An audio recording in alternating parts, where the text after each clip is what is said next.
Hello everybody, my name is Thomas Childs, or as I like to call myself, RV Camper Tom, and welcome to my YouTube channel, RVing Off the Grid. Today's video is entitled, Cooking with a Charcoal Grill in the Rain. Now, here I have this Weber grill. I'm not going to light it for this demonstration, but I did use this very technique yesterday, and I'll flash back to what I did yesterday.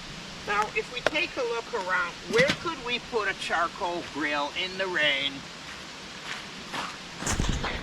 where it's going to stay dry? Oh, what do you know? A nice van? Nope. A nice trailer? Nope. I'm not taking a fire in those places. What do we have here at the campground? A tent? Definitely a nope. Oh, wait a minute. Wait. I see a picnic table.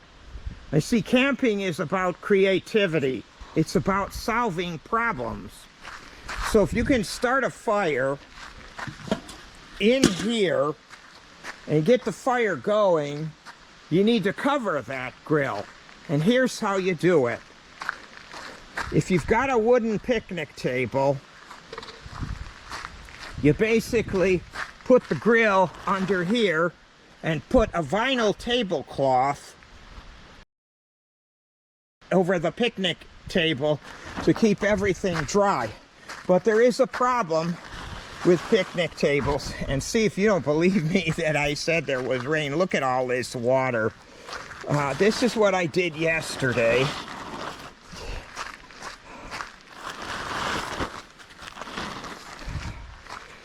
But the problem are these cracks. The heat will come up through these cracks and melt your vinyl tablecloth. Now, they're not that much money. I don't know, $6, $7, something like that. But what I've done is I've covered them with these planks of wood to keep the heat from coming through the table and melting my tablecloth. Thus is going to give me a perfectly waterproof cover. Now, in case you're wondering why I have these planks of wood, I use these. Great, make a video and everything's in the way. These go under my tires. They were made for leveling my camper. I carry a number of these. And one thing about the RV lifestyle is you're so pressed for space that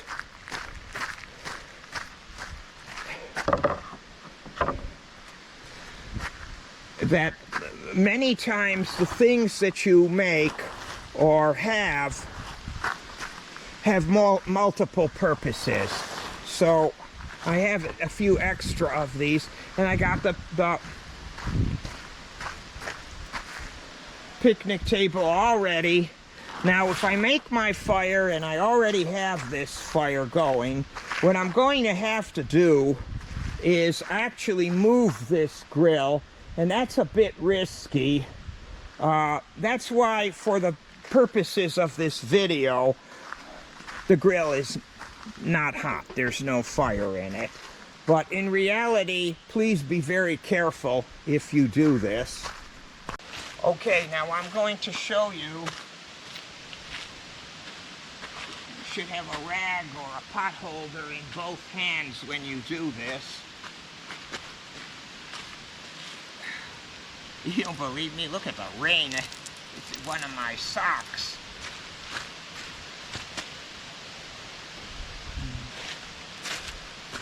Once the fire is going, you can actually lift this, but be extremely careful.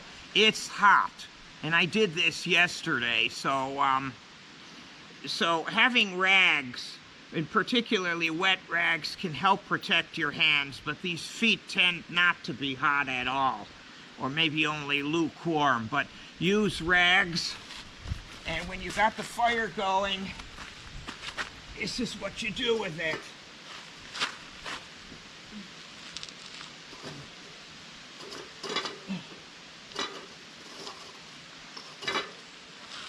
Put it dead center, and then you got the cloth, the tablecloth. Now yesterday when I cooked doing this, there was only a light rain.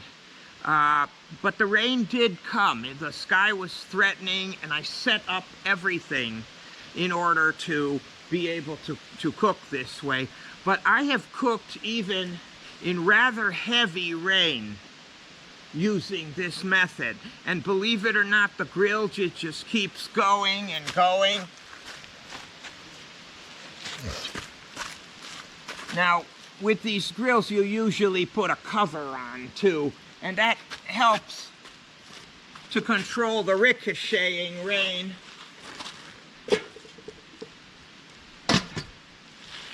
Like so. Okay, shall we cut away briefly to yesterday when I was actually cooking? Well, let's go. Let's do that.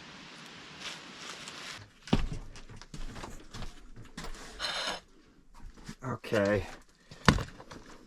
Today, under threat of rain, I have put my live grill, charcoal grill, underneath the picnic table with the tablecloth.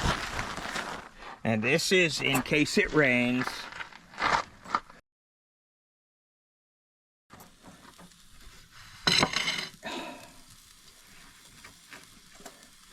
Okay, now I'm gonna pull some of the food off now. I have grilled zucchini, a couple of portobello mushrooms. These are my vegetables, and a couple of grilled sweet hot peppers. No, sweet peppers. You'd think I'd know what I'm cooking by now. And one carrot, which is... and some potatoes.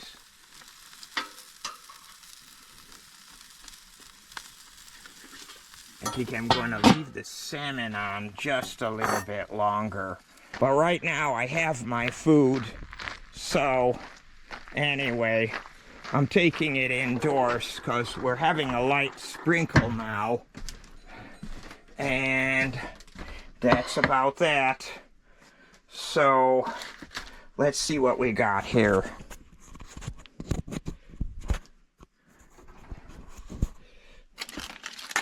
I got potatoes. I got some sauce for my salmon.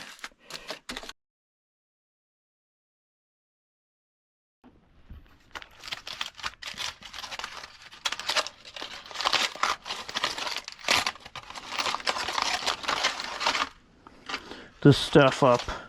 I'm gonna have raspberry mango with some chipotle seasoning and some maple syrup as a glaze for my salmon.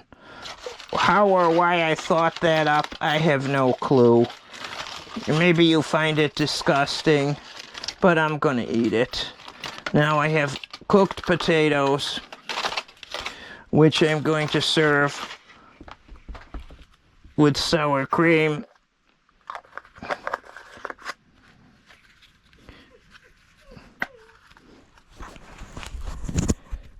And a little bit of dill weed. And some onion. Now for the last step, to go get the salmon. And the rest of the fire. Ooh, it is sprinkling out. So it was a good thing. Good thing I did this, put the grill where I did, but it would be an even better thing if I decided to take a spatula with me. No, I decided I'm not going to take the spatula with me because I like to forget what I'm doing. One, two, forget. One, two, forget. That's the Polish waltz. My ancestors came from Poland, and that's how the waltz is done. You take 2 steps, then you forget what you're doing, and then you say, son of a... But anyway, I'm going to take the carrot off because that one also looks done. And there's my plate of food. And here's my grill.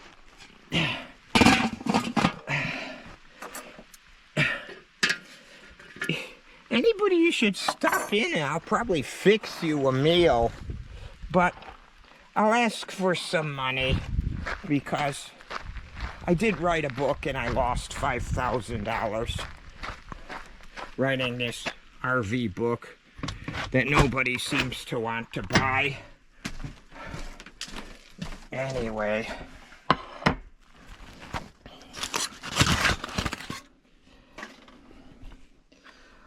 All right.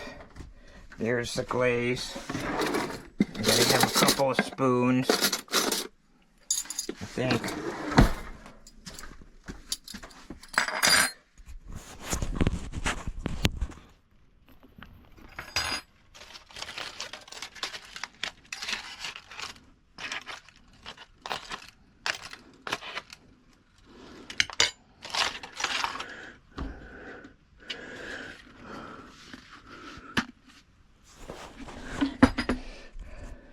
I am actually able to hold this camera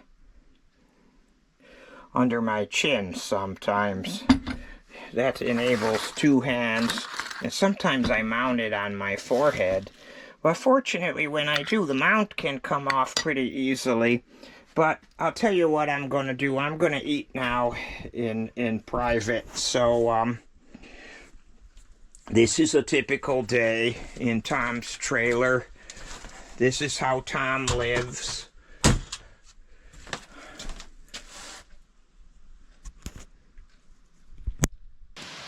Now, here's something else that you need to know. If you can't even get the fire started, but you do have dry charcoal, dry kindling, and some charcoal lighter, you can actually start the fire underneath the picnic table. Now, I don't know if park or forest rangers will get angry at me for telling you this. You don't want to start their picnic tables on fire. So what you are going to want to do is you're going to want to splash water up there. I'll go get a pan or something.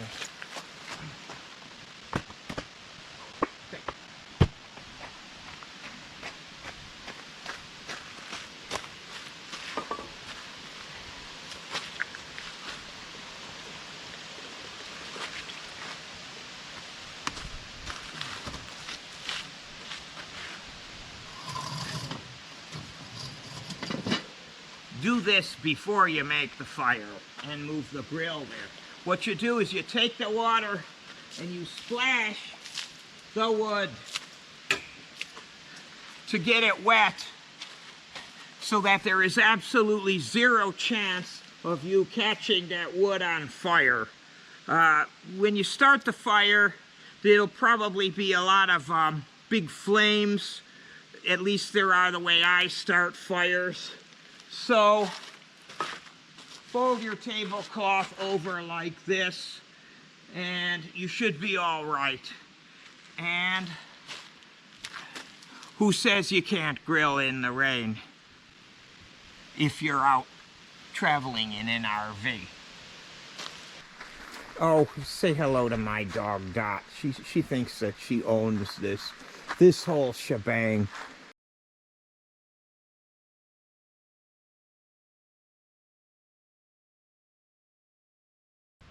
And before I go, I also want to remind you that I am a published author. My book, RV Electrical and Appliance Systems, Why They Don't Work and How They Could Be Fixed, is available through my online store, connected to my website at https://rvingoffthegrid.com.